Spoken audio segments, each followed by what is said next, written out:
Want to go to the next slide. We're going to go ahead and record this meeting.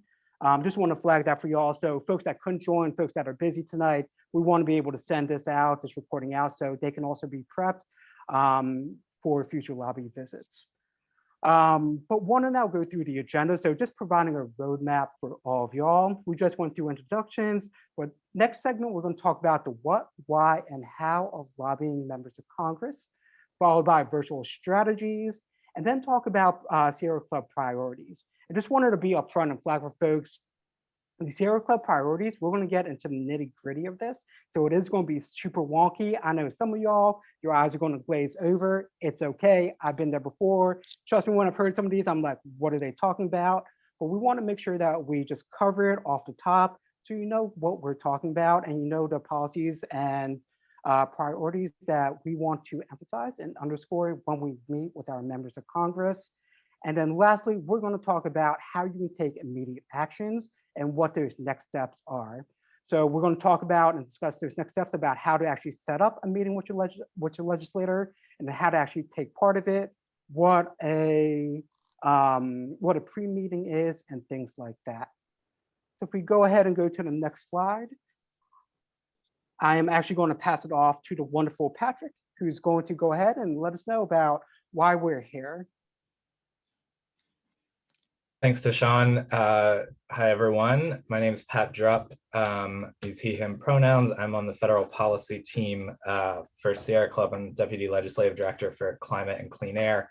Normally based in Washington, D.C., but tonight coming live to you from my childhood bedroom at my parents' house in Pennsylvania, because I'm going on vacation tomorrow and they are watching my dog for me, who has at this exact moment decided to eat. So I'm sorry if you hear that in the background while I'm talking. Anyway, yeah, very happy that to join 200 some of you this evening to talk about upcoming lobby visits and what's really going on right now. We're in a huge moment in DC with Congress, a real opportunity in the next month and a half to have huge and significant progress on a lot of the things that all of us care about on here, on climate, on clean energy, on ending fossil fuels, on protecting our democracy, as you'll hear from Tishan later. So, I think probably most of you saw that yesterday the Ipcc climate report came out and things were scary and time was running out. It's kind of fitting that I'm here in my bedroom. When I was a kid, 25 years ago, this room was covered in pictures that I cut out from magazines and calendars of wildlife and scenic places and national parks and all the places that I wanted to visit and things that I wanted to see. And, all of those things, I think if you'd been there in the mid 90s, you wouldn't be surprised where I ended up now and what I do. But all of those things are at risk, and we know that time is running out, but there is still time to act. And again, this summer is really like our last best chance, in my opinion, to tackle a lot of these things. So we're gonna go more into the policy that we're gonna ask you guys to talk about a little bit later, and kind of the lay of the land, what's going on in Congress, explain, because it's a very confusing, strange time. You're probably hearing a lot of different things in the news. But we're going to go in there and explain how you guys can go into your offices, fight for climate, fight for the environment, justice, economic justice, racial justice, all of those things that Sierra Club is for. So I will hand it over to Mahyar and talk to you guys in a little bit. Thanks. Thanks so much, Patrick. And hey, y'all, my name's Mahyar Sorour. I use she, her pronouns, and I'm on Sierra Club's federal policy team, and I work most closely with our Beyond Dirty Fuels campaign based in Washington, D.C., occupied Piscataway land. First, we'd love to, gauge all of sort of your lobbying experience before we dive in to give you all some tips and best practices. We know and hearing from Patrick, this moment we're in and how important it is to hold our elected officials accountable, turn up the pressure to our elected leaders, even if we can't go to their offices in person. So again, we'll be spending some time over the next few slides, sharing, some tips, best practices, why we lobby, giving folks a policy deep dive. But before we get into all of that, we'd love for you folks to fill out this poll with 3 questions. So one of those being, have you lobbied before? And sort of share a little bit specifically about whether or not you've led a lobby visit, you've participated in a lobby visit. This is totally brand new, which is awesome if it is. And then also, have you lobbied with the Sierra Club before? And then last but certainly not least, how comfortable are you lobbying your member of Congress? And your comfort level, if you're feeling nervous, that's totally okay. And if you're super excited and confident, that's also super awesome as well. We definitely want to make sure that we are equipping all of you with the tools that you need to have a successful lobby visit, because in this moment, we cannot win and we can't fight for these issues that we want to fight for unless we have each and every one of you standing up, rising up and using your voice. So seeing folks fill out the poll, seeing a number of different things. There's been, seeing some folks have called or written to their elected official, participated in lobby visits. Oh, wow, a lot of sort of newer folks to lobbying with the Sierra Club specifically, which is very exciting. And a totally sort of like all across the board. Some folks not very comfortable, some folks very comfortable, which is awesome. If folks want to spend maybe another minute or so, filling out the poll, and then we can, so folks should see the poll like pop up on your screen. Fill out those 3 questions, and then awesome.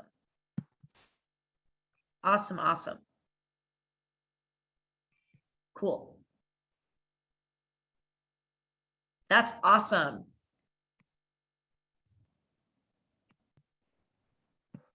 So we've got folks feeling, got a lot in called or written. Cool. Awesome. Looks like a good number of folks have participated.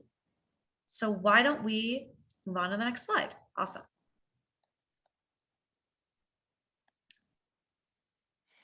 Great. So these next couple weeks, Congress is about to go on a recess, which basically means that there are no votes happening in DC, sort of the last couple weeks in August, beginning of September. And so that means they'll be in their home districts, in all of your communities, and want to hear from all of you, their constituents. So in this moment, when we're still operating virtually, you have the opportunity to schedule a virtual meeting with your member of Congress by either going to your elected official's webpage or emailing congressional staff. So you can email staff, you can schedule a Google Hangout, a Zoom, a conference call. There are many different ways that you can reach out and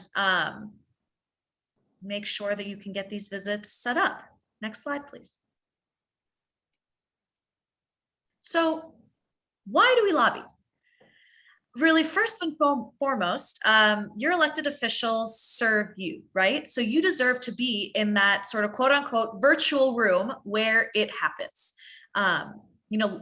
Knowing that elected officials may not oftentimes be experts on everything, lobby meetings allow us as constituents, as folks across the country, to bring that critical information and recommendations to those who hold power, to those who are in decision-making authority. And research has shown that really these face-to-face or virtual visits, either be through a Google Hangout, through a Zoom, are really incredibly influential. And we believe that, it is more influential than maybe than just, flooding folks with emails. While emails are awesome, we definitely want to make sure folks are hearing directly from you through a Google Hangout, through a Zoom, through a conference call. And meetings really provide that valuable information, regardless of the members of Congress, stance on that issue. It's always helpful to know what their talking points are, if they've come out, for or against a specific subject. and what other intel that you can provide and or receive from them during that meeting. Next slide, please.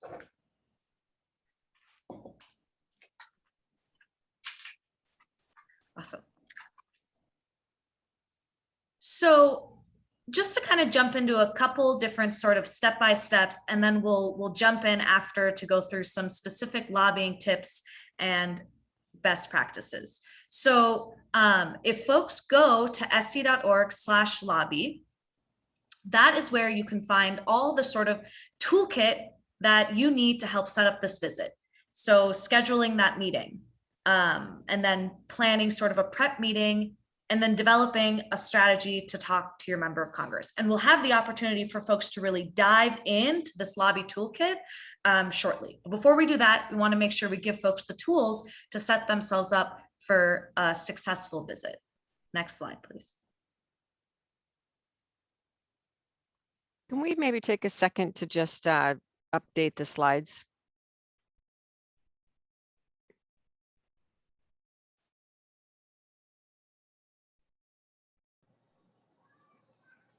Sure. It's my favorite thing. It's people can draw on the slides, and so that's what's going on there. So we have to refresh it to erase the beautiful artwork though. Whoever did it, thank you, beautiful. But that's, yeah, I know, I'm sure people are like, where did, yeah, so Randy, when you put it back up, the drawing should be gone. No worries. You know, we're making it work, friends. You know, pre sort of everyone doing these virtual visits, we all maybe be in a room and trying to like jot a bunch of notes on a whiteboard. But, you know, I think these virtual opportunities allow us to really reach folks all across the country, which I think is incredibly important. And we're super excited and appreciative that folks are taking the time on this Tuesday evening, wherever you are. Next slide, please. Awesome. So to ensure that folks are setting themselves up for a successful lobby visit, there are a few lobbying tips and best practices that I'd like to go over with all of you today. So really, we look at this in 3 stages: preparing for your meeting, so before the meeting, during your meeting, and after your meeting.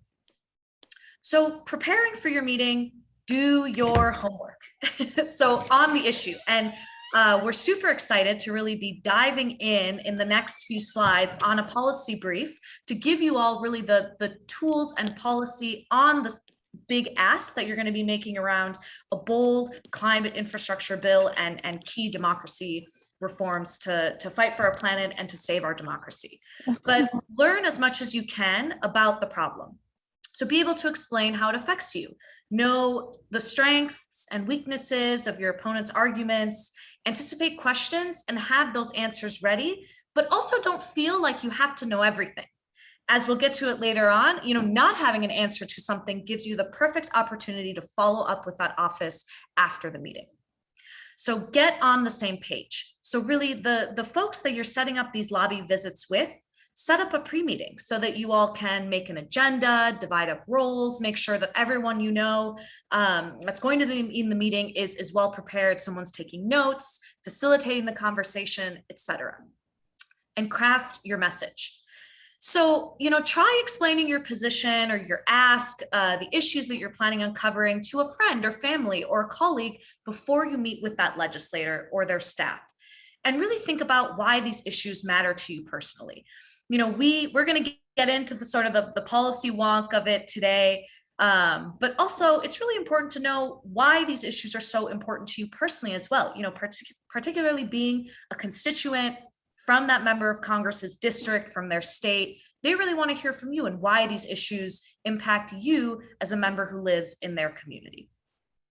And then last but certainly not least, prepare an elevator speech. So oftentimes you may get anywhere between 30 seconds to 5 minutes to 10 minutes to 30 minutes with that member of Congress or their staff.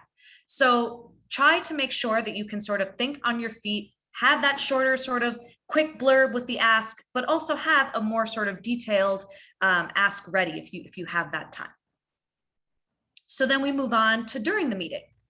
First and foremost, be on time. This is a little different now, being in a virtual meeting, but make sure you're on time on that Zoom visit, on that Google Hangout, and open with a thank you. So, if that member of Congress you've met with or that staffer, their boss has recently voted the right way or made a public statement in support of one of our issues, try to set that positive tone by starting the meeting off with a thank you. And if not, and they haven't done anything positive recently, you can still open by thanking them for their time and the opportunity to meet with them that day. So be concise. So the more simply and clearly your position can be explained, the better chance you have of folks listening and responding effectively. So be courteous and but firm and confident. So at the end of the day, you may be meeting with a member of Congress who may not see eye to eye with you on that particular topic. You have that right to communicate with your elected official. So make sure, you're really getting that ask out there and you're really pushing hard, putting that pressure that you should during that meeting. And also stay on message. So, today we're here to talk with all of you about Sierra Club's priorities for a bold infrastructure package and key democracy reforms. It's incredibly important to stay on message and don't veer off on too many tangents during the conversation. Share personal stories. I've talked about this already, including that personal story anecdote to really humanize, localize the issue. Also, feel free to include any sort of state level stats or facts, something that really gives that personal connection to that member, to that staffer who's from that district or state. Know your asks and get that answer. So again, we're going to go over what our key asks are today. And ask ambitiously, but also know your bottom line. So again, if you ask and they are not sure, perfect way to follow up after the meeting to really dive in and share any additional information they may need. And then last but certainly not least, close the meeting. So establish how you're going to follow up, confirm any next steps that you are going to make either with that member of Congress, with their staffer, and don't forget to say thank you. And last but certainly not least, after the meeting. So again, if there was a certain question that was raised during the conversation, follow up with that legislator, again, with a thank you, following up on those key asks, and really sort of, take it home. So these lobby visits, these virtual visits will be even more effective if you can follow up and continue your work in your state, in your community.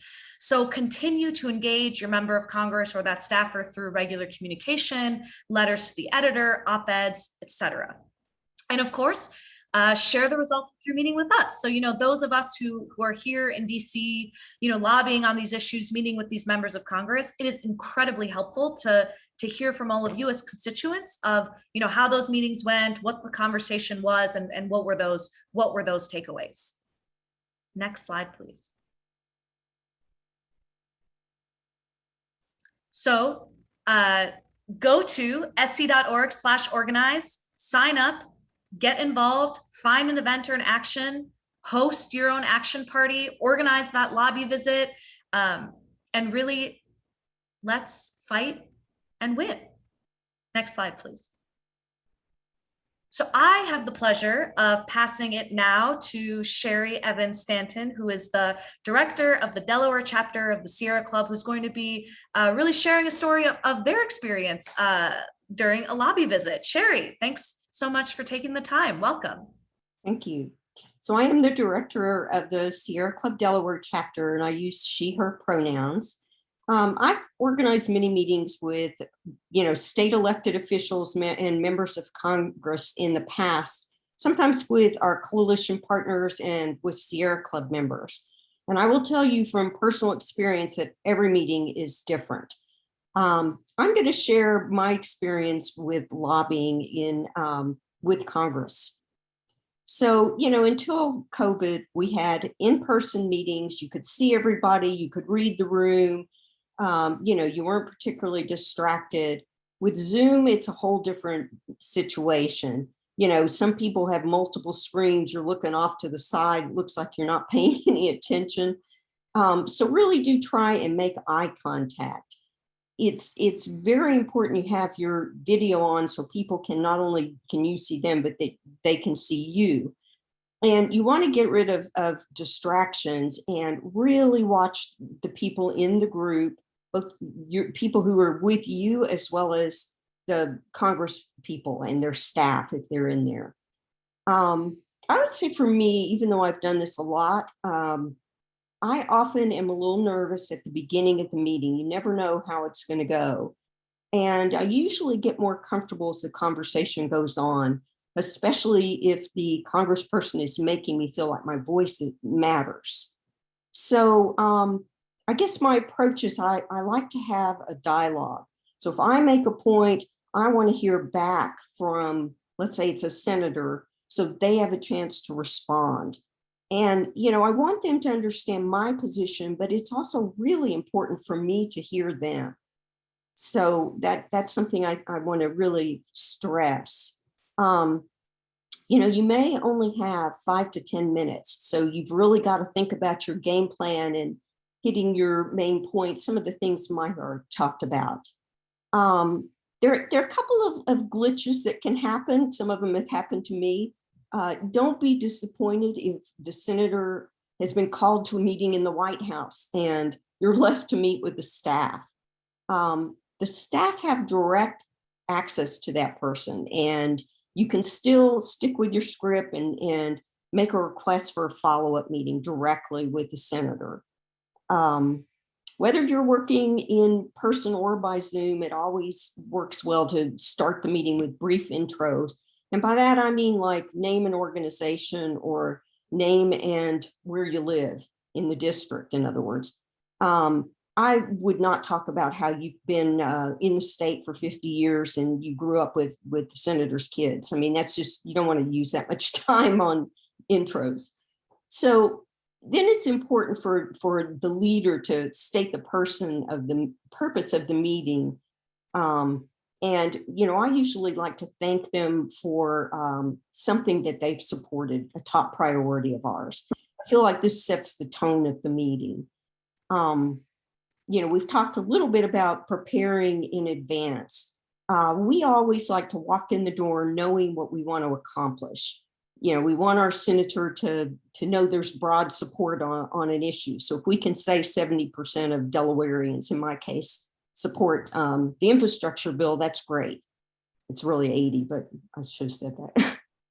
We usually want some kind of commitment of support. And if the senator is ambivalent, we want to address any concerns to help move them closer to our position. We may not get a full yes, I'm in today, but we want to move them. Excuse me. So when we meet, we often do it as a group, and we recommend practicing, you know, who's doing what. And you can either do that sometime before, or you can also have a pre-meeting before the actual meeting. And I will say, you don't need to create all this information from scratch. The Sierra Club has a ton of fact sheets and talking points on key federal legislative priorities, and we are welcome, you know, you are welcome to use any of them. Knowing what your senator is concerned about on a particular issue really makes a difference in terms of what you may focus on. It's really one of the first issues that you should address. And you want to be careful because you don't want to put them on the defensive, or they're not going to listen to anything else you say. So, for example, I know that my Senator Coons has not committed to eliminating the filibuster, but I also know that he is a very strong supporter of the For the People Act. So in my conversation with him, I asked him to pass the For the People Act under whatever conditions are necessary, even if it means eliminating the filibuster. So it's a good way to make your point about how important the legislation is. You can talk about how critical the timing is, et cetera, but I didn't back him into a corner. So I think he appreciated that. You also have to be really flexible. I've had all kinds of weird things happen, you know, where a senator all of a sudden has less time than expected. And so if you have multiple people, you need to make sure each one gets their primary point in, and that you get your ask in so you know you get something out of the meeting. I'll also say that you know, I have a great experience at the state level, where I met with a legislator to lobby him on renewable energy. And his comment to me was, you know, I think climate change is a left-wing conspiracy. And so I just kind of smiled and said, well, thank you so much for your time. And I walked out and I muttered under my breath, you'll be underwater before I am. So you never know, no matter how well scripted you are, you never know how some of these meetings are going to go. I happen to be fortunate that my congressional delegation is very supportive of Sierra Club priorities and the environment. I will say, though, most importantly, do try and have some fun.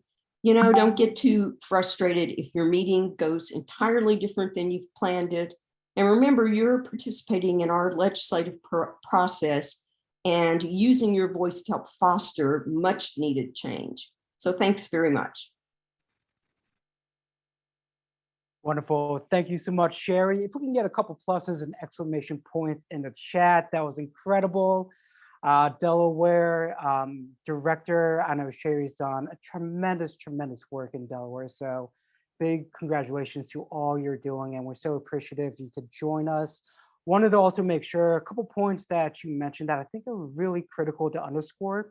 Want to emphasize and make sure folks have a pre-meeting before your actual meeting. This is one of the most critical things, so everyone can get on the same page, you understand the dynamics, what you want to accomplish, the goals of the meeting, and things like that. One of the things that I often find, if there is not a pre-meeting, the meeting can actually get very chaotic. And sometimes the points that we want to emphasize and underscore are not actually made. So that's one of the things as you're scheduling these meetings, as you're attending these meetings, or as you sign up for these meetings, making sure you're asking the leader, hey, when is that pre-meeting? Hey, can we schedule a quick pre-meeting? Those questions are incredibly important.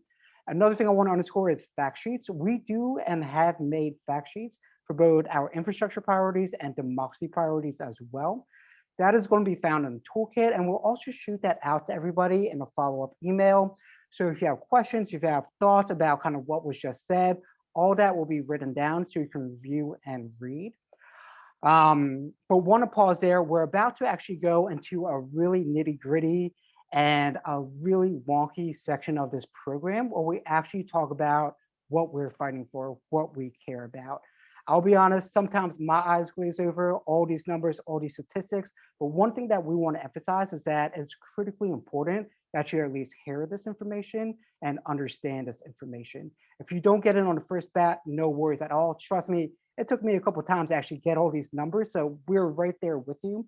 But wanted to make sure that you at least see these numbers and also emphasize that we have created one-pagers and leave-behinds that will be sent out to everybody so you can review this. And that's one of the things we want to make sure is that before you actually go to your pre-meeting and your actual meeting, take a quick look at those fact sheets. Just familiarize yourself with the points that are made so you're not struck or you're not caught off guard by what is said. So as we go in, just want to remind you, we're about to get into some super detailed type things.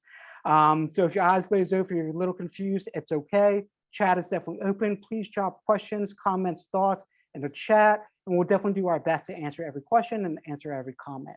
But with that, I'll go ahead and hand it back over to Pat, who's going to get us kicked off with infrastructure. Pat, I'll hand it to you. Thanks, Tishan. Yeah, I have the distinct pleasure of being the person who gets to try and explain Senate procedure and detailed policy to everyone tonight and keep you awake. So basically, I wanted to let everyone know kind of where we're at, because this is important for understanding like what's happening over the next month. Most of you have probably heard about the bipartisan infrastructure deal. Actually, can we go back a slide, please? So the bipartisan infrastructure deal was just passed in the Senate this morning around 11:15. 19 Republicans joined all of the Democrats. It is now, as someone said in the chat, on its way over to the House where it's going to sit. And we're demanding that it sits in the House. And thankfully, Speaker Pelosi has committed to this as well. It's going to sit there and wait until the budget process is taken care of and passed. And this has been part of what Senator Schumer has been talking about. If you've heard, a 2-track process where they're going to try and pass both of these things. The bipartisan infrastructure deal was important. It had some important stuff in it that we care about. It had some stuff in it we don't like so much, but it was an important first step. And now the next step is a process called budget reconciliation, where Democrats are going to go it alone. There's not going to be a single Republican joining in this process. And this is where we're going to call for our big and bold infrastructure package, where we're going to get climate provisions, and we're going to end fossil fuel subsidies and all of the stuff that we're going to talk about in the next step. So next slide, please. So basically, the bipartisan bill, one little bite at the apple, some stuff that's important, but still even this good stuff was underfunded. We want everything, and even more than what's being proposed in the resolution in the budget. So we're going after all of this in this process that is separate from the bipartisan process, but is moving at the same time. So hopefully that makes sense to everyone.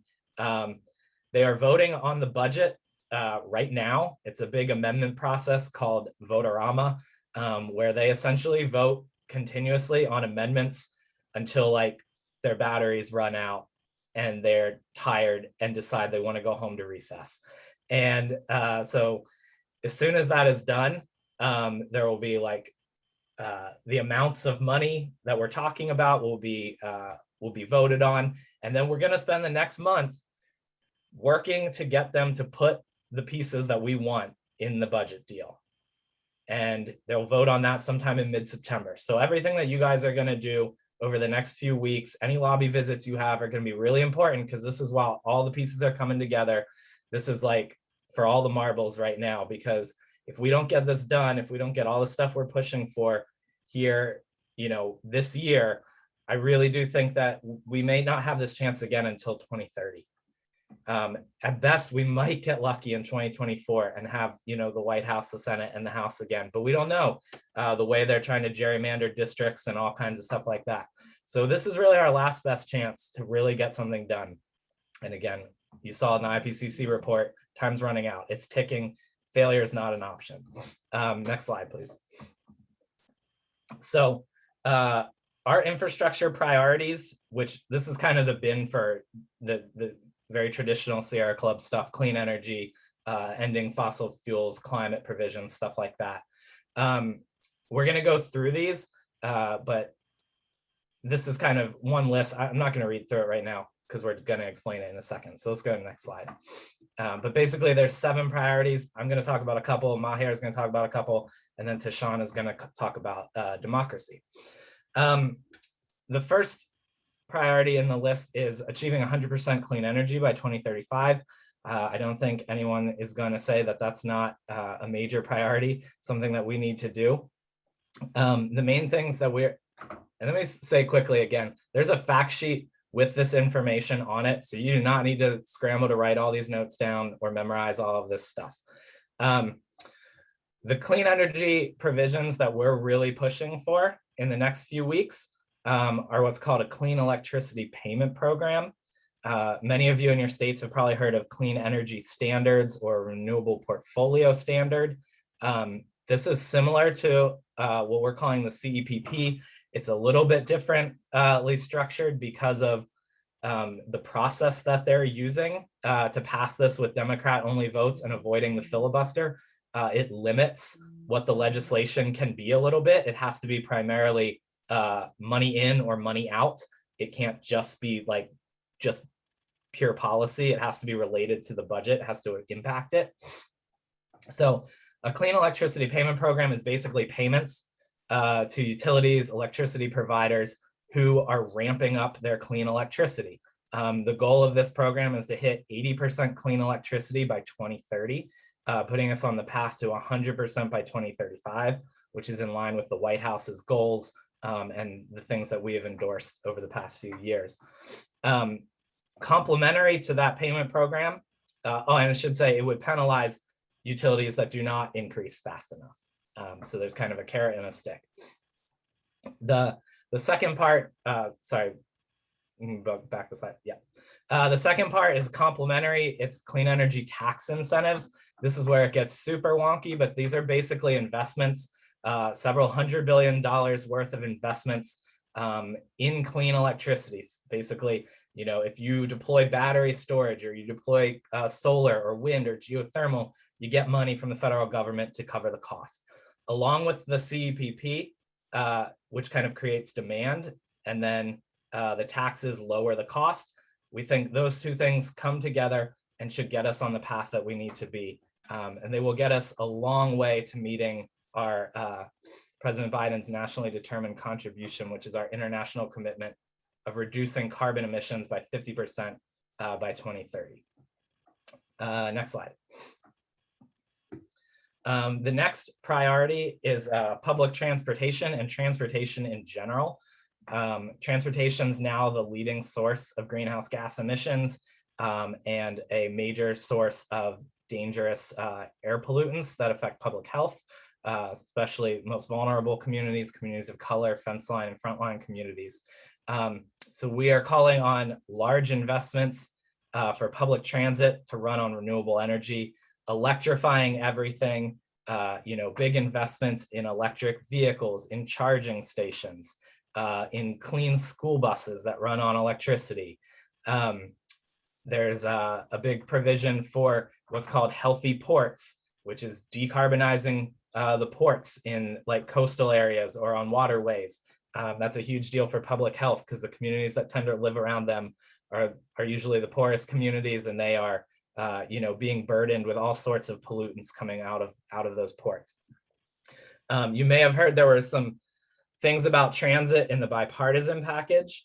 Those things are, you know, really, they're good first steps, but there's not enough funding. So we're calling for more funding for clean school buses and for public transit and all sorts of things like that, and for rail.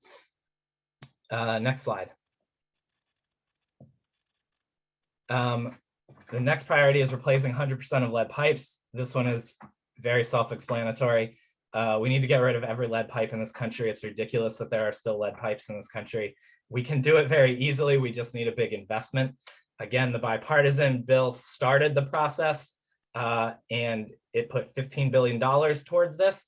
The idea, we think we need about $60 billion to replace. So replacing only 25% of lead pipes is a good start, but it is not enough. So we're demanding that they close that gap, give the money that's necessary to make sure that this gets done. It's long past time.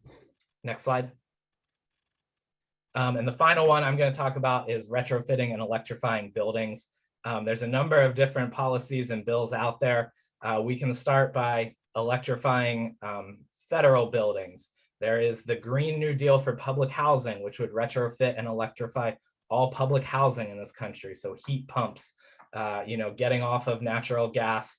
And as the grid gets cleaned up with like the clean energy payment program and the clean energy tax incentives, the carbon pollution will come down even more in the building sector. And buildings are increasing in their emissions. So, you know, we need to start reining them in as well. There's the Green New Deal for public schools by Representative Bowman from New York, which would retrofit and electrify all public schools. Great for the climate, also great to not have them like burning gas and oil boilers and stuff like that when there's kids around. Electrifying hospitals, basically anything. So we're calling for about $400 billion, I believe, is the amount. Again, that's on the fact sheet. There's a whole bunch of bills that we're endorsing and supporting. I'm going to stop there. That was a lot of details. Hopefully it wasn't too boring. Hopefully it was informative. I'm going to turn it over to Mahyar to cover how we're going to get fossil fuels the hell out of this economy. Yeah, and thanks, Patrick. Before we jump into how we're going to eliminate fossil fuel subsidies, we're going to sort of continue the conversation around the investment side, starting with creating a civilian climate corps. There is no shortage of work required to build a more just and resilient clean energy economy. We can put hundreds of thousands of workers across the country back to work in protecting and restoring forests and wetlands, supporting community repairs after storms and floods, expanding access to renewable energy, weatherize buildings, install electric vehicle charging systems, improve the health by greening our communities, and so much more. We want to get folks back to work in good paying union jobs that will support this clean energy economy that we believe and that we must get to now.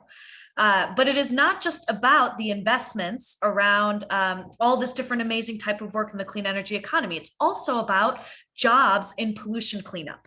So we're calling for $35 billion to clean up nearly 500,000 orphaned oil and gas wells. These wells that have been orphaned, leaking methane, other pollutants into the ground and into the atmosphere. We need to clean this up. We're also urging 10 billion more for abandoned mine reclamation as well. But we know that we can't just couple, can you go back to the previous slide, please? Thanks. But we know that we can't just couple this sort of funds to clean up without assuring that there are those financial assurances, such as strong bonding requirements, instituting fees on idled wells, to make sure that these oil and gas companies fulfill their legal obligations to cover that cost of remediation. So it's not just a bailout to the industry. Next slide, please. So our next priority, which is one of my personal favorites that I hope we can win this year, is eliminating fossil fuel subsidies. So the 20 largest fossil fuel companies account for more than a third of global greenhouse gas emissions, while continuing to rake in absurd profits, while the American taxpayer continues to subsidize the oil and gas industry for $15 billion each year. The fossil fuel industry is so intent on keeping its taxpayer-funded subsidies that in 2020 alone, oil and gas and coal interests spent more than $115 million lobbying Congress in defense of these giveaways, generating over 13,000% return on investment. This is why the era of these special preferences and tax breaks and deductions to the fossil fuel industry has to end. And that's why we're advocating for these repeals to be included in this budget reconciliation, and we're going to get it done. We're going to win this year and finally start to really level that playing field and invest those billions of dollars in growing our clean energy economy. Next slide, please. And so our last priority is defending the Arctic. So the Gwich'in call the coastal plain of the refuge the sacred place where life begins, because their survival has always depended on the land. Any disruption of this place would threaten their food, security, and way of life. This unique place has been protected for generations until drilling supporters slipped an unrelated provision opening up the Arctic refuge into the 2017 Republican tax bill, as we like to call it, the Republican tax scam. And the Trump administration rushed to hold a lease sale before leaving office. Now, while President Biden has suspended those leases, we need permanent protection now. Congress must act to restore protections to the Arctic National Wildlife Refuge and ensure that destructive oil and gas development does not take place by taking action to repeal the mandatory lease sales in the refuge. Next slide, please. Whew, well, that was a lot of information, folks. So I just want to have folks take a minute, take a breath, just sort of, let it all sort of sit with you for a minute. And, a couple things just wanted to flag before I pass it to Tishan, who's going to talk about our critical democracy reforms that we need to save our democracy. I just want to flag, it's really important that you are able to familiarize yourself with these talking points so you're prepared for that meeting with your member of Congress. And while you're sort of picking, it's okay to also pick one or two that resonate with you. But one thing I really want to make super clear is that, these investments in a bold infrastructure package, these Sierra Club priorities all across the board, we're hopeful that when folks go to these lobby visits, they're talking about all of them. They're all equally as important. And without all of these different priorities, we will not see a bold climate infrastructure package. So if folks have questions, which is awesome if you do, hold them for a quick moment and we'll get some time to dig into those questions soon. But first, I'll pass it to my friend Tishan. Thank you so much, both Mahyar and Pat. Incredible. Always inspired when I hear y'all speak. So thank you so much. But folks, we're going to talk about democracy now. It's going. There's a lot of things going on, but one of the critical asks we have for this recess is passing those democracy reforms, the For the People Act and the John Lewis Voting Rights Advancement Act. I saw in the chat about DC statehood. Yes, we have not forgotten about that. That is unbelievably critical as well. 712,000 people without the right, without representation in Congress. Literally the very fundamental saying that promoted the Revolutionary War, no taxation without representation.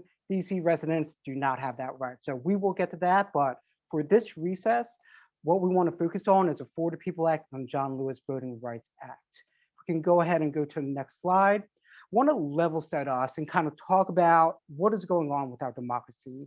We heard all these attacks. I'm sure if you watch CNN, MSNBC, other networks, if you're reading, everyone's talking about, oh my gosh, the state attacks, what's going on, the For the People Act, we need this, but what actually is it? What's actually going on? One thing that we're facing is since January 6th, since that big lie, over 400 bills has been introduced in states and in 49 states that restrict the right to vote. And I want everyone to think about that. Over 400 bills have been introduced in 49 states solely with the intent to restrict the right to vote. In 18 of those states, actually 30 of those bills have already passed. It's already become law. Even Trump's own DOJ has said that this was one of the most safest and securest elections in 2020. However, they have used a big lie to promote and promulgate that these elections are unsafe, contributing to now these 30 different laws being enacted and many more in the line to be enacted. As we go to the next slide, we'll talk about the solution that the For the People Act, using our voice that contributes to our power, this is the solution that we have to counteract those red states, those red legislators enacting bills that restrict the right to vote. And it is now, and it is critical that we do this now before we head into the midterm, before we head into 2024, that without these two bills, we will not be able to preserve that freedom to vote. We will not be able to preserve every American's fundamental right to vote. So as we go to the next slide, what's in the For the People Act? I've heard this plenty of times. I don't have time to read 800 pages, but let's go ahead and dive into what it is. There are four main pillars of the For the People Act. One, it helps reduce big money in politics. I'm sure all you guys know, super PACs dumping millions, tens of millions, hundreds of millions sometimes of dollars into ads and into ads. And that can really, really change the dynamics of individual races, congressional, senatorial, even presidential.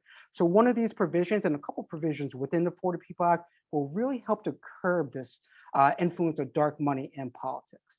The second, and one thing that is critically important, especially at this juncture, is that it'll end partisan gerrymandering, right? This is a critical thing. Yes, gerrymandering is a little wonky, but having politicians draw their own maps, allowing them to choose their own voters rather than the other way around, now plays in power games, plays in majorities. And one thing that people that engage in partisan gerrymandering try to do, if they can get the majority, now they dictate the agenda. And if they can dictate the agenda, now the will of the people, the motives of the people cannot actually be followed. A couple of things that we talked about, everything that Mahyar and Patrick talked about, these democracy issues have broad bipartisan support across the entire country. However, we cannot elect people that actually represent that. None of that matters. And one of the ways that certain parties prevent that is using partisan gerrymandering and using those games to redraw the maps so it best benefits certain parties. Another provision, another couple provisions in this bill is that it helps improve the access to ballot for all Americans, making sure that in all 50 states, they have same-day registration, they have access to early voting, that they can early vote on weekends, that they have access to ballot drop boxes. Ballot drop boxes are outside, accessible at any time, and not just when buildings are subject to being closed and things like that. That this bill provides that standard for all 50 states, rather than that patchwork of laws that really change from state to state. And the last thing that I really do want to underscore, because I know our friends on the other side of the aisle always talk about election security, election integrity. how can we have all these bills, all these provisions passed without election security, without election integrity, right? Like this is common sense. And want to underscore that this bill actually contains provisions that beef up this, that actually help this. So I know you hear that a lot from my friends on the other side, but actually, if you read the bill, provisions are included within this bill that will strengthen election integrity and security, making sure that our ballots and our elections are the safest and securest. As we go to the next slide, the second bill we're going to be working on is the John Lewis Voting Rights Advancement Act. So level setting us again, in 1965, President Lyndon B. Johnson was really instrumental in passing the 1965 Voting Rights Act. And this was groundbreaking, instrumental at the time, because this made sure that everybody had the right to access a ballot box. And one of the things that we've seen in the past couple of years is that, or in the past decade, is that the Supreme Court has actually worked to negate and roll back provisions in that sacred VRA. Sections 4 and 5 have been rolled back. A recent court decision, Retrofitting versus the DNC, rolled back the critically important Section 2 of the VRA, that this gutting of this bill and this act really does minimize and really does harm everybody's right to vote. So what this bill does is restore those provisions and ensures that the VRA is as strong and as powerful as it was first enacted in 1965. Want to let you all know that right now that bill has not been introduced, but we're expecting that bill to be introduced in September. And as it does get introduced, we'll certainly reach out to you. One of the things that we want to make sure during these meetings, however, during these recess meetings, is that we talk about this. We underscore and just let folks know, hey, this is something that's coming up, but want to make sure that you understand it and that you will be on board to pass it. So in case you get pushback when you're talking to your congressperson, talking to your senator, they say, hey, this bill hasn't been introduced. Why are you talking about this? Follow up by just saying, hey, we know it's going to be introduced in September and want to make sure that you are on board with this bill because it's imperative and it is critical. And as we go to the next slide, I'll let you all know why we need both of these. An analogy that I'm very fond of and I think makes a lot of sense is that sword and shield analogy. So the For the People Act acts as that sword. As I previously said, it sets standards to all 50 states across the nation, making sure cutting down and tackling provisions of these anti-voter bills that have passed already or that have been introduced, ensuring that there is a standard for all Americans across any state, and every single person has the right to vote and has methods and procedures that can be used. The SHIELD, that's the John Lewis Voting Rights Advancement Act. That provides the Department of Justice an opportunity to sue states that do enact anti-voter measures. So kind of how that bill works, I know it's super wonky, but say a state enacts, say if this bill is passed, say a state enacts an anti-voter measure, that bill is actually put on hold until the DOJ reviews that. And if the DOJ says, no, this law discriminates against certain populations, no, this law detracts against the fundamental tenets of our constitutional right to vote, they can actually negate that. So that's why this bill is so important, because it acts as that shield, protecting and defending every person's right to vote in case states want to implement anti-voter legislation. And then as we move forward, we got to talk about filibuster. So this is the elephant in the room. I know a lot of y'all may have heard what's going on with this. Level setting for y'all, the filibuster is actually a procedural rule that requires 60 votes in order for legislation to pass. One of the interesting facts, however, is that when the founding fathers wrote the founding documents, created those first procedural rules, the filibuster was not included in this. It's actually a mistake by Aaron Burr, the same guy who shot Alexander Hamilton, mind you. That person made a mistake, Aaron Burr made a mistake, and set forth what this filibuster rule actually now is now what we see. So letting you all know that in the last couple of decades, the filibuster has primarily been used to block civil rights legislating, voting rights legislation, and even anti-lynching reforms. However, in the past couple of decades, between 1969 and 2014, there has been 161 exceptions to the filibuster rule. So that's one of the things that we're trying to emphasize and make sure that our senators know. Exceptions have been made to this rule, carve-outs have been made to this rule.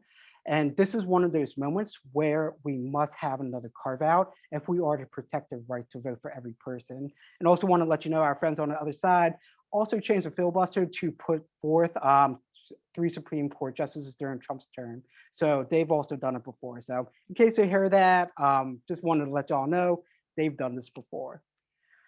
As we go on to the next slide, want to pause here and now ask about questions. So we just threw a ton of information at you. There was a lot. I know a lot of you may not have been able to comprehend every single thing, but we will follow up with those fact sheets that contain all this information. But if you have questions now, want to pause for a second and see how we can answer them. See if we can provide resources and to answer them. So if you have a question, go ahead and drop it in the chat. And we can go ahead and get them answered.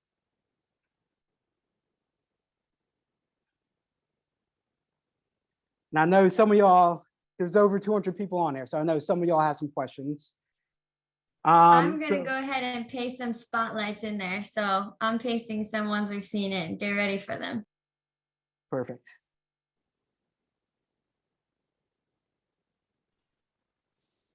So there's a question from Chelsea. One group I've been doing face-to-face lobbying with for a while now is growing pretty frustrated with the feeling that members of Congress and their staffers are simply handling us and not really taking our concerns seriously and are not being very accountable. How do we press them to be more effective or be more effectively with their accountability? This is a great question. One thing that I would suggest, and definitely want to bring Mahyar and Pat also into this, but one thing I suggest is following up with them. That is one of the critical things in lobby visits, is making sure we follow up with them and creating that relationship. So if you can create that relationship with that office, now you have an opportunity to talk to them and keep talking about them or keep talking to them, making sure that they understand, hey, I'm from the Sierra Club. I'm not going to go anywhere. You're going to get to know my face, my name, and I'm going to keep pushing for this in a respectful way. I'm going to keep pushing for this because I know we are right. I know in the long term we are right, and we will continue pushing. Mahyar, Pat, anything you want to add to that about how to hold folks accountable?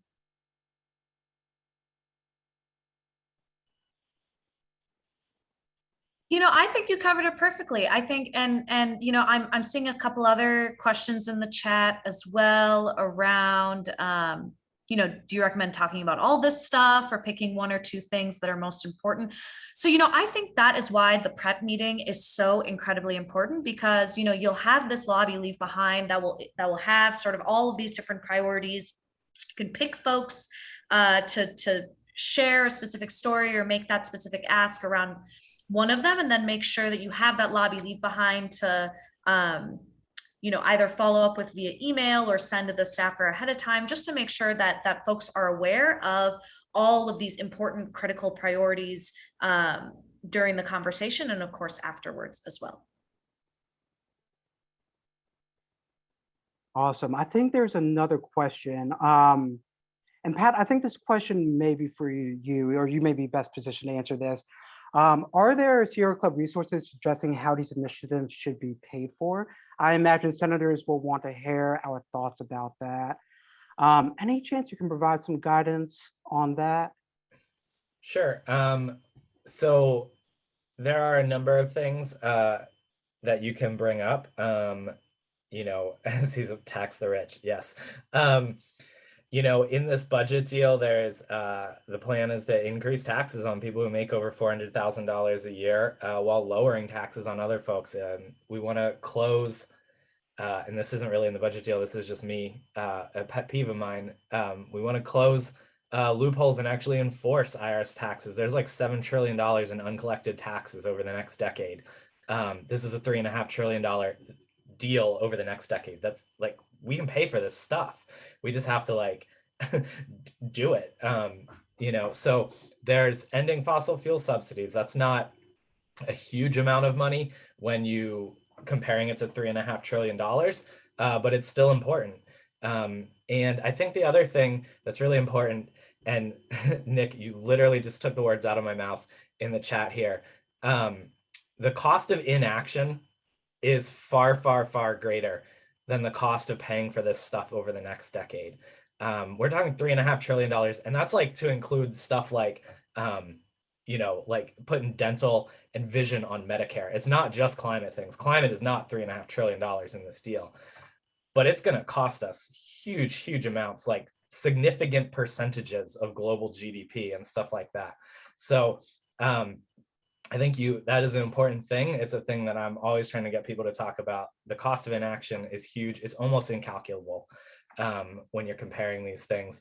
And I saw somebody else does an modern monetary theory. I wouldn't necessarily go in there and start trying to explain MMT and like Stephanie Kelton to an MOC. Like the ones who are willing to listen to you probably already know, and the rest like are not going to want to listen to that. But I think it's all right to say, these are things we have to pay for. The deficit is going to go up a little bit here. I know people want things paid for. A huge amount of this budget deal is going to be paid for, and that's an important thing to continue pointing out to everyone. This is not just like dumping, a huge amount of money without any pay-fors. And building off of that, Pat, Mahyar, I'm curious to your thoughts. I know some folks have written down in the chat. Is it worth lobbying Republican members of Congress? I know they're already on the side. They're already like, it's a long shot, right? Is it worth reaching out to them? Is it worth trying to set up a meeting with them to talk about this? Curious to your thoughts, and then I can definitely chime in as well. Mahyar, you want to take that? So I think two things. It is super important for every member of Congress, Democratic and Republican, to hear from their constituents. But it's hard, right? Particularly a Republican who doesn't see eye to eye with you on a particular topic. It's challenging, right? So the more important and the more opportunities you have to share your personal story, share why this work is so important to you is one thing that I would really focus on during that meeting. But you can also organize action parties and other sort of opportunities. And we're going to get into action parties shortly after we answer some more great questions. But there's a lot of opportunity to be able to use those action parties to build power in your community with your friends and colleagues as well. So I would say yes, and what do you think, Pat? Yeah, I agree. I mean, I think people should participate and they should engage with their members. But I get why it would be super frustrating.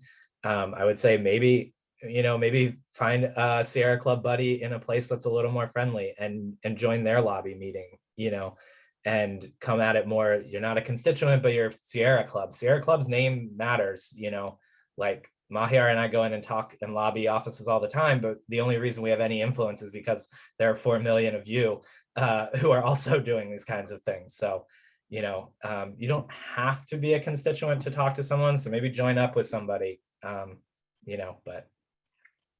One thing kind of building off of that, I do want to underscore it is important to talk to our Republican. I call them friends. It's more, I call them friends, but I do have some choice feelings about it. But it's important trying to schedule that, right? Like a lot of them, they may not take the meeting, they may not schedule it, but being able to say, I tried, that really does matter. Even scoring a meeting with them, yes, they may not agree with you. You may not get anything out of them, any firm commitments, but at least letting them know and having them see your faces makes them realize, hey, Sierra Club's here and Sierra Club's not playing. They are going to be a force to reckon with during my reelection. So I have to start thinking about this.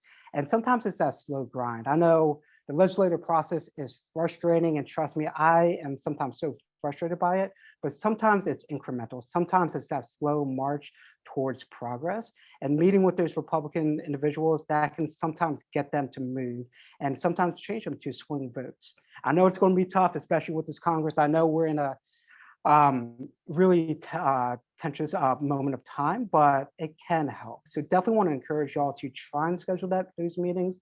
We're definitely there for resources. So if you do get those on the books, definitely want to chat with y'all, definitely want to help y'all during those meetings, but would encourage that.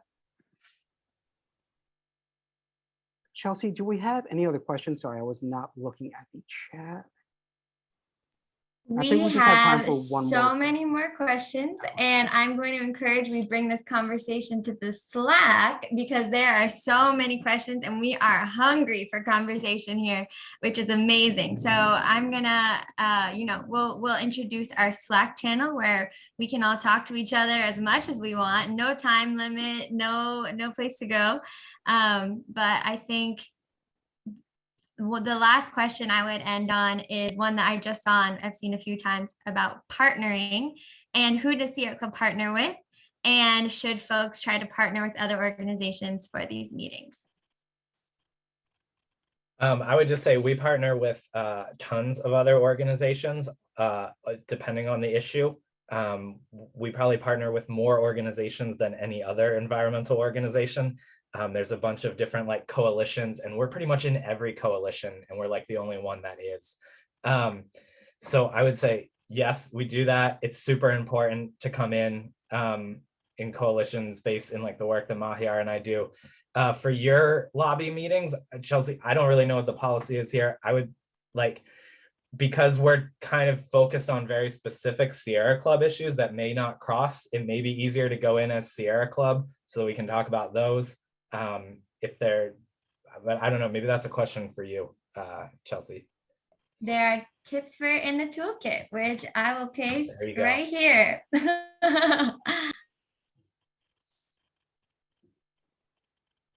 Perfect. Well, definitely encourage folks to look at that toolkit. And as we move forward, as you're planning these meetings, things like that, we're definitely a resource to you. So if you have these questions, definitely use that Slack channel. On another slide, as we wrap it up, we will have that information for that Slack channel. And then we'll also make sure that we send it out to y'all as well. But that's a great resource that you can definitely utilize to make sure if you have these questions, if you have thoughts, definitely want to get that answered. But I know we're running out of time, but want to do a quick kind of virtual mock lobby visit. So I'm going to bring back Sherri onto the screen, and then we're just going to run through a couple scenarios about kind of what to expect and kind of what this lobby meeting could look like. I know a couple of y'all or many of y'all have already said, hey, I've lobbied before, I know what I'm doing, I'm set. But for those folks that may have never done this before, want to showcase kind of how this looks like. Also want to underscore that all lobby meetings are unique. It's not a general kind of, well, there's a general kind of template and stuff, but all lobby meetings are unique. So in case you don't follow this exactly, it's completely okay. Just kind of want to showcase to folks kind of what this may look like. So I see Sherri is back on the screen, and Sherri is actually going to be our senator.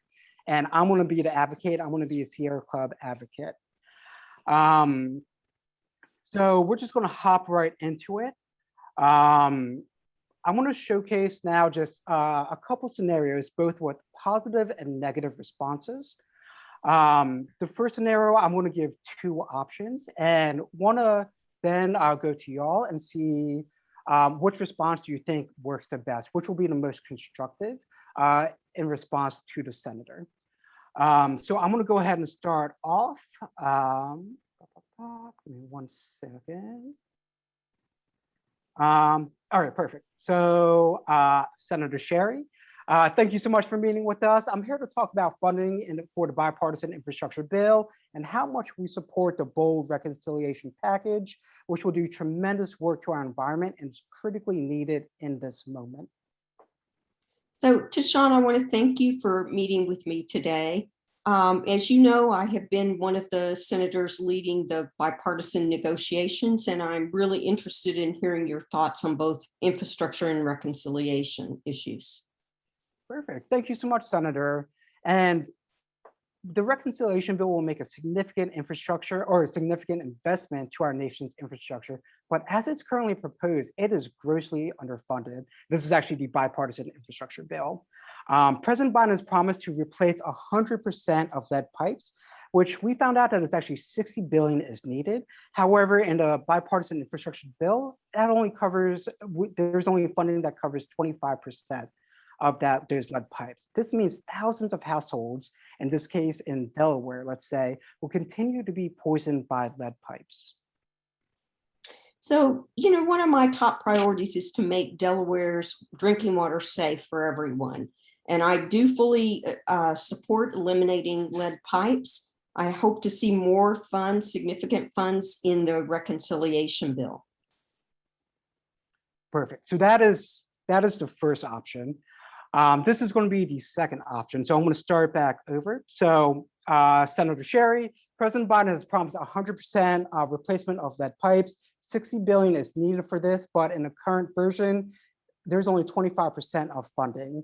And by supporting this legislation, you personally will be responsible for the thousands of households that will continue to be poisoned by lead pipes. I want you to know that you are the person that will be held personally responsible.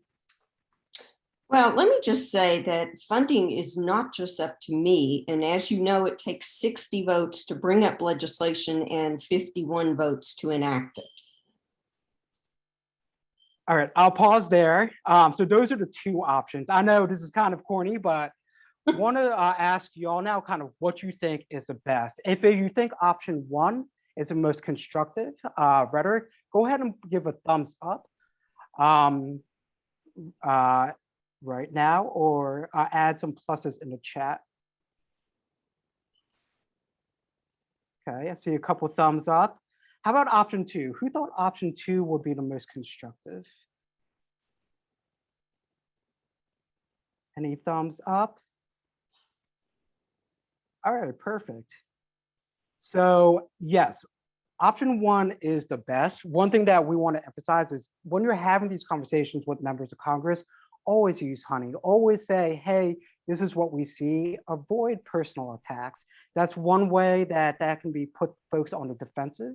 And one thing I also want to underscore is that senators, members of Congress, they're people, they're human beings. They are subject to emotions that we all feel. If you are suddenly attacking them, they're instantly going to go on the defensive and set up a wall. So anything you say following will just deflect right off of them. So one thing we do encourage is making sure that you talk to them and use that honey. Say, hey, this is what we're seeing. This is what we're feeling. And then going from there. And then another thing I wanted to say, and I know it's a little nuanced, but if you saw Sherri's body language, that's something also to key off on when you're having these meetings, watching their body language. If they're looking, if they're attentive, if they're leaning forward, that means that they're listening to you. If they're more laid back, twiddling, reading something else, that means that they're not really paying attention. So just want to throw that out, that watching their body language is critically important in these meetings. Moving on to the second scenario. So building off of what we just had, we want to provide some examples about what if a member of Congress responds back to you and kind of pushes you a bit. Kind of what does that look like and how do you respond? So going off the first one, Senator Sherri, sorry, give me a sec. Yeah, Senator Sherri, if you want to go ahead, and then also add a caveat, this may be at the end of the meeting, kind of how the senator wraps it up, potentially something that you can say back. Senator Sherri, you want to go ahead? Sure. So I want to thank you for meeting with me today. You've raised some excellent points. We may not agree on everything, but this is an excellent first step. And, we do plan to include significant additional funds in the reconciliation bill, and hope you'll support us on that. And then a positive response back to that is just saying, thank you so much for agreeing with us, and we are thrilled that you support these positions. If there's anything we can do to help you in this fight, we definitely want to be there supporting you and your staff. So please, we're going to send up a follow-up email. Let us know how we can be supportive. Let us know how we can help you in this fight. So that is a positive response. But want to go to potentially a negative response, which we've had happen in the past. I know myself has, Sherri has, Pat, Mahyar, all of us have had. Want to kind of showcase what this looks like and potentially how to respond, and then also a bad response. So Senator Sherri, you want to go ahead? Right. So this is when you've had a really bad meeting. You've made your opinions very clear. Unfortunately, I'm late for another meeting. My aide can show you out. Thank you. So a bad response back would be, well, this was a complete waste of time. You will be held personally responsible for the bad outcomes in the future. Delaware sucks as a state. I don't know what a blue hen is. Y'all are crazy. Bye. So that's a bad response. We don't want to go and say that and really attack people. A potential good response, if you had a bad meeting, which trust me, we've all had, is taking the high road And sometimes it sucks, right? These are the senators, these are the members of Congress. They should be the bigger adults, but sometimes we have to step up to that plate and take that higher road. So if you do go into a bad meeting or come from a bad meeting, one thing that you could potentially say is, well, Senator, we may not agree right now, but I hope that we can continue this conversation. I hope we can find some common ground. These bills are critically important to us and our constituents, and I hope we can continue these conversations.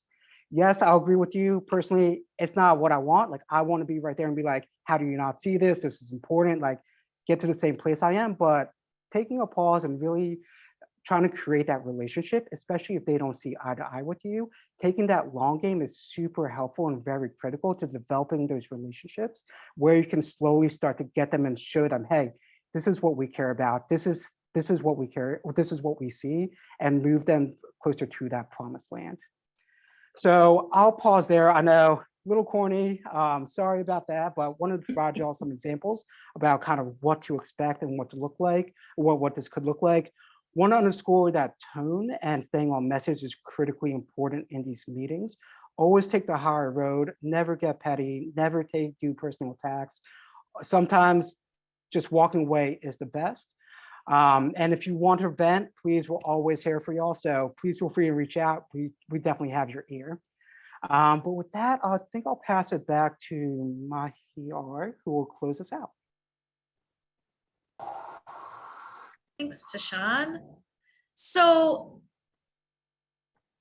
we are asking all of you, thank you so much for taking the opportunity tonight to join us, to share this space with us, but we're asking you to use your voice. So urge your member of Congress to support a bold climate infrastructure plan on the size and the scale of the crisis that we face, pass critical democracy reforms like For the People Act and the John Lewis Voting Rights Act. Next slide, please. So this summer, Sierra Club's network of chapters and organizers will be organizing events across the country to ensure that our elected officials know that we're watching and that we expect nothing less than a healthy, functioning democracy and a bold climate infrastructure package that fully invests in that just, sustainable, and thriving future that we all deserve. This August and September, your elected officials will be back home in your districts to hear from you, their constituents. And we want to make sure that they hear from you and all of us who've been on this call, loud and clear. So we'll be flooding their offices, their phone lines, their mailboxes, their social media pages with our movement's demands. Tonight, we did a deep dive on how you can bring this demand right to the doorstep, virtual doorstep of your member of Congress. If you haven't already, now is the time to raise your hand and sign up to do a lobby visit with your member of Congress. We've seen again and again that meetings like this with personal connections and face-to-face virtually will lead to the most maximum impact. So you can let us know at sc.org/organizing that this is, or sc.org/organize, that this is the kind of event you want to organize or host yourself. And these actions are happening all month, but we're going to close out this push with an especially big week of action the very last week of August. The week of August 28th to September 3rd will join together for a collective push so that when our members of Congress head back to DC, they know exactly what we want them to do. So go to sc.org/organize right now and to learn more and get started. Remember, we'll be coming back to report on what you've signed up for, and I'm so excited to learn how many folks are interested in taking that step to organize an event. And the other ways that activists like yourself will be taking action is through an action party. Through organizing an action party, garden party, Zoom party, you'll organize your friends, family, neighbors to take collective action. So whether it's through making phone calls, writing letters to the editor, to your local paper, to build public awareness, or making beautiful banners and posters to hang in your home or around your community, you can amplify your voice by organizing people in your community to join with you. So go to etsy.org/organize right now and learn more and sign up to organize an action party. So I'm going to keep sharing more about this action, but we want all of you to take time right now to go to, what did I say? etsy.org/organize and get folks signed up.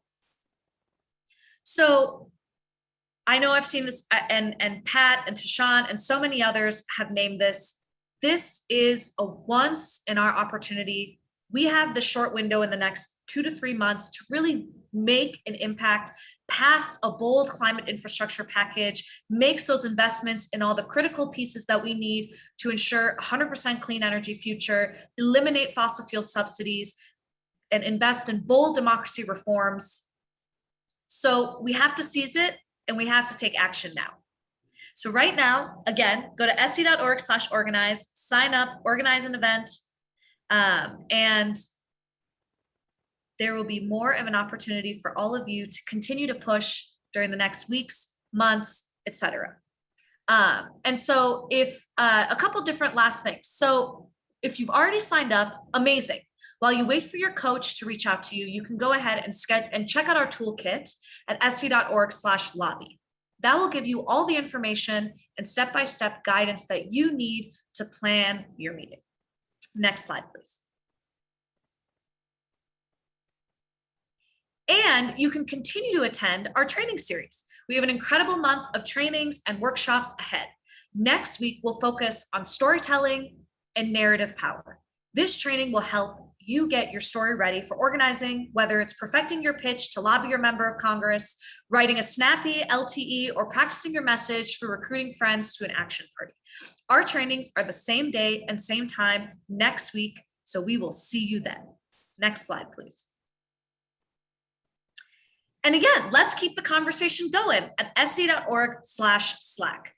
Ask questions, get answers in the lobbying channel of the Slack, share how your action planning and preparation are going, find out about other Sierra Club projects and stay involved. And if you're not ready to join Slack, you can also email us with your questions at mobilize.support@sierraclub.org.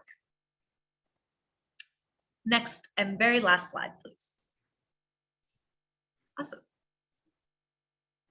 Well, thank you all again so much. Maybe we can cut off the slide and bring my other friends back and we can all say a big thanks. Wow, at exactly 8:30, we did it, team.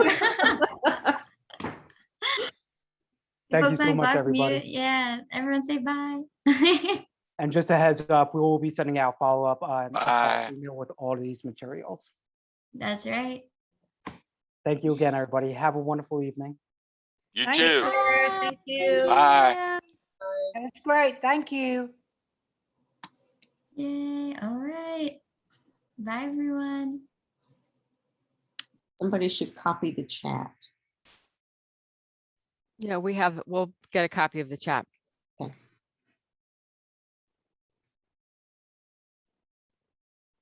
Wow. Well, I'm gonna stop recording right now.